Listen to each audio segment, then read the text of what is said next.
పశ్చిమ గోదావరి జిల్లా Tadepalligudem journalist welfare association press club ఆధ్వర్యంలో ఈరోజు తాడేపల్లిగూడెం నియోజకవర్గ శాసనసభ్యులు బొలిశెట్టి శ్రీనివాస్ గారికి ఏదైతే మా అసోసియేషన్ తరపు నుంచి ప్రధాన డిమాండ్లుగా ఉన్నటువంటి జర్నలిస్ట్ ఎప్పటి నుంచో సమస్యలు ఉన్న సమస్యలన్నీ కూడా విన్నవించడం జరిగింది.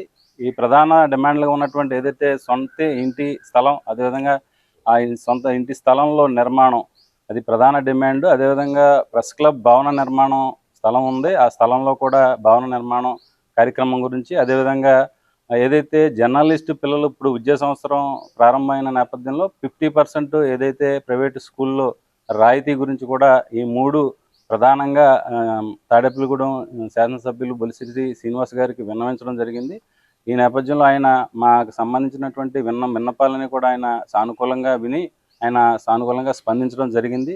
ఈ నేపథ్యంలోనే ఏదైతే మూడు సంబంధించిన ప్రధాన డిమాండ్లో స్థలాల ఏర్పాటు అనేది కూడా ప్రత్యేక శ్రద్ధ కనబరుస్తాను. అదేవిధంగా 50% రాయితీ అనేది కూడా వెంటనే ఈ చర్యలు తీసుకుంటామని చెప్పి కూడా కలెక్టర్ గారికి నివేదించి ఈ రెండు ప్రధానంగా చేస్తాము. అదేవిధంగా మిగిలిన మూడోది ప్రెస్ క్లబ్ భవనం కూడా, ఈ రెండు పనుల కార్యక్రమాలు తదనంతరం కూడా మూడో కార్యక్రమంగా కూడా ప్రెస్ క్లబ్ భవన నిర్మాణం విషయంలో కూడా పూర్తి సహాయ సహకారాలు తన నుంచి అందజేస్తానని కూడా తెలియజేశారు. అదేవిధంగా ఈరోజు ఏదైతే మన మంత్రి వర్యులుగా ఉన్నట్టు ఈరోజు ప్రమాణ స్వీకారం చేయబోతున్నటువంటి నిమ్మల రామానాయుడు గారిని కూడా ఈరోజు ప్రెస్ క్లబ్ అసోసియేషన్ తరఫున మేము కలవడం జరిగింది.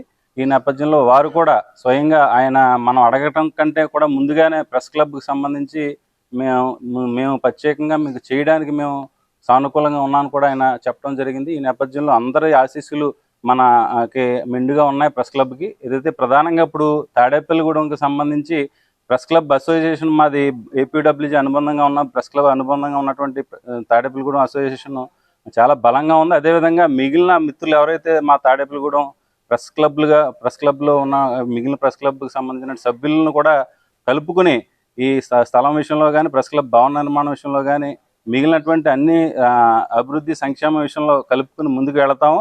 ఈ విషయంలో అందరినీ కూడా సమైక్యంగా అందరినీ కలుపుకుని ముందుకు వెళ్ళి ఇది సాధించి తీరతామని చెప్పి ఈ సందర్భంగా తెలియజేసుకుంటూ, ఈ విషయాలు విన్నపాలని సానుకూలంగా విని సానుకూలంగా స్పందించినటువంటి ఎమ్మెల్యే బొలిశెట్టి శ్రీనివాస్ గారికి కానీ, అదేవిధంగా మంత్రివర్యులు ఈ నిమ్మల రామానాయుడు గారికి కూడా ప్రత్యేక ధన్యవాదాలు తెలియజేసుకుంటూ సెలవు తీసుకుంటాం.